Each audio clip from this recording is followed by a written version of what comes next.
women, and because we never quit and because we're always there when we're called upon, I know that you guys played a major role in making that happen. So again, on behalf of the RNC, but on behalf of the committee, we thank you for that as well as I know the state thanks you as well.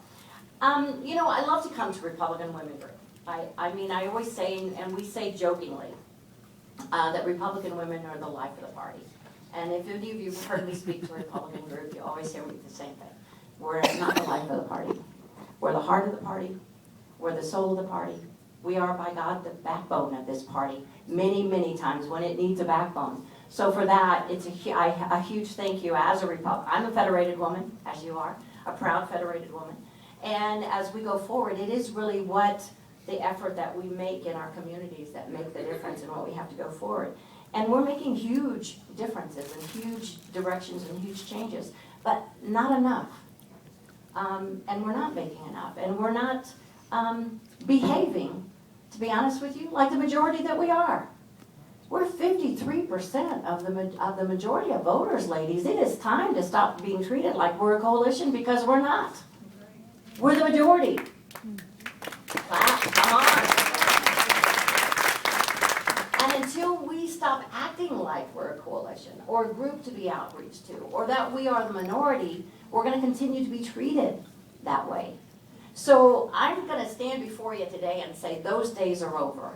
Those days of allowing the media to think that we're one mono, they treat us the women's vote. How many times do you hear the women's vote? Every election. Every single election, the women's vote, the women's vote, the women's vote. What does that mean, the women's vote? They treat us, I mean, do we hear the men's vote? The men's vote, the men's vote, the men's vote. No, they don't do that. The media doesn't deem us as like we're one monolithic group that goes into one big room and we decide how we're gonna vote.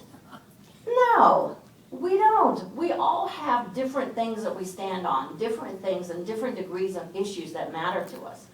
But at the end of the day, that's how we vote. We don't say, okay, I'm a woman, this is how I'm supposed to vote, and that's the woman's vote. But we allow the media to do it. We allow our party to do it. We allow candidates to do it, to constantly bring up the women's vote. Well, we need to change that. If they're going to talk about the women's vote, let's talk about the men's vote. Because their vote is just as diverse as ours is. But it's not constantly played out like we're going to single file go into an area, go in and vote our one vote the way we're supposed to vote it. No, we look at the vote, we analyze it, we do what we do. But we're not going to change that. And I have to be honest with you, we're not going to change that until we start acting like the majority. Until we get more women elected. Till we have more women sitting at the table where the decisions are made, where the finances are decided, where those things are happening. That's when we're going to change the direction. When we have a party that looks like our country, that's when it's going to change. Because our party, I have to be honest with you, our party is much better than we sometimes look like on paper. If you look at the things that we stand for, and I mean, we can talk about this anywhere very proudly, our message. We can talk about the things we stand for in our party anytime, everywhere, with an individual. Because if you look at the true things that our party stands for, what are they? Liberty, freedom, equal opportunity, an opportunity for every child to have the best education, no matter what their zip code, no matter what their economic status. That child to have the best education. And we stand on the side of parents and students, not against the teachers, against the unions and their leaders, but not the teachers. But we cannot continue to think that one group has to stay in a failing school, because as President Bush used to say, that is nothing more than the soft bigotry of low expectations. So we stand on the side with a parent and with a child to have the best possible education, to have that choice to go to where they need to get the best education possible so that they can be that next greatest generation. That's what we stand for. We stand for less regulation. We stand on the side of small businesses. We stand on the side of, again, every individual having the opportunity to succeed however they want to succeed. Those are the things that we're a faith-based party. We stand on the belief, again, that there is somebody greater than us that is out there protecting us. We stand on that faith basis. Those are the things that we stand for. Less taxes, less spending, less government, more states' rights. I am so tired. I always say, I'm a conservative, constitutional, states' right Republican. That's what I am. And I am sick of watching this administration chip away our states' rights day by day by day by day. That's our party's message. So we should be shouting. We're the party of Abraham Lincoln, our first president. Our first president. We broke away and became the Grand Old Party. Why? Because our party did not believe in slavery. Really did truly believe that every woman was created equal. Really did believe that. So what did we do? We didn't stay to get along, go along, get along. What we did, we broke away. And our first president was Abraham Lincoln, who changed this country for such a better place by his actions and by his directions and by his words. We are the party. We are the party that got women the right to vote. Susan B. Anthony was a proud Republican, and she even voted for a Republican president before she was allowed to vote. Did you cast her vote anyway? The Democrats, at every single turn, as women were fighting for their vote, and I don't have to tell you, the suffragettes, they were tortured. They were tortured for us to have the right to vote. And so when you look forward at what they did and how they fought for our right, it was a Democrat-controlled Congress that blocked it every single time. Mm-hmm. It wasn't until we got a Republican-controlled Congress that the right to vote for women was passed, because the Democrats had blocked it every single step along the way. That's our history. That's the things that we stand for. So these are the things that we should be talking about in our communities, that we should be sharing with our friends why they should be Republican. These are the convictions that we stand on. These are the convictions that we lead with. These are the things that we truly believe. And if we do that, that's how you make a difference. And we have to go sometimes, ladies, as leaders in your party, we have to go to maybe where it's not comfortable.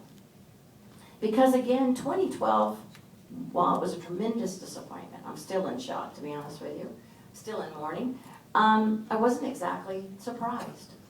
Because we didn't necessarily go where we weren't comfortable. Why would we think that Hispanics are going to vote for us if we're not in their community, we're not sharing with them our values, we're not telling them why they're really a Republican? We're not doing that, we're not going to get their vote. If we're not in the Asian community, if we're not reaching out to women, if we're not reaching out to youth, if we're not going to the urban areas, if we don't do that, we don't get our message across. So we have to be willing to talk about the things we stand for and why you're Republican. And we have to go places where we're not comfortable. I had an opportunity, was invited to speak at the Yale University for the Women's Political School. And I will tell you, it sent the building in a tizzy. Because I wanted to do it, and they're saying, are you crazy? Why would you go to Yale and talk, it's going to be all Democrats, it's going to be, they're going to take everything out of you say. And I said, well, we got to go. I keep telling everybody, we got to go where we're not comfortable. I'm going to go. I'm going to go. And if I've done my job, if I've talked about the things that unite us, if I talk about my party in just the words that I just said, if I do that, then I'm going to be okay. If I don't connect and I'm able to do that, then I'm in trouble. And so I said, but I'm telling people we got to go where we're not comfortable. We got to go where we haven't been. And by God, I'm going to go. So we went, and sure enough, it was overwhelmingly Democrat. And they had handled it well, because when I got to the stage and looked out, when you give a speech, you look this way, this way, this way, you connect. I looked that way, a laptop with Obama all over it. I looked that way, this is front roll. I looked that way, Obama, and I looked that way, Obama. So they did what they were supposed to do. They set out to intimidate and to try to, I guess, get me off my game. But I didn't go anywhere. I admitted that we had men in our party that said stupid and hurtful things that they probably shouldn't have said. That's not my party. That's two men. Not my party, not my beliefs. If we're going to judge a party on the men in the party, let's talk about Spitzer. Let's talk about Wiener. Let's talk about Miller. You want to compare men? I got people that say stupid things. You got people that do stupid things. That's the difference. But at the end, I talked about this. I said that, it was like young women. I said, you as young women, don't allow the media, don't allow a party you stand for, don't allow anybody to do, just as I said, the women's vote. Don't let them define who you are. Don't make them think that you're only smart enough to do a single issue vote, that you vote on one single issue, because you don't. What you do is you vote on the things that matter to you. This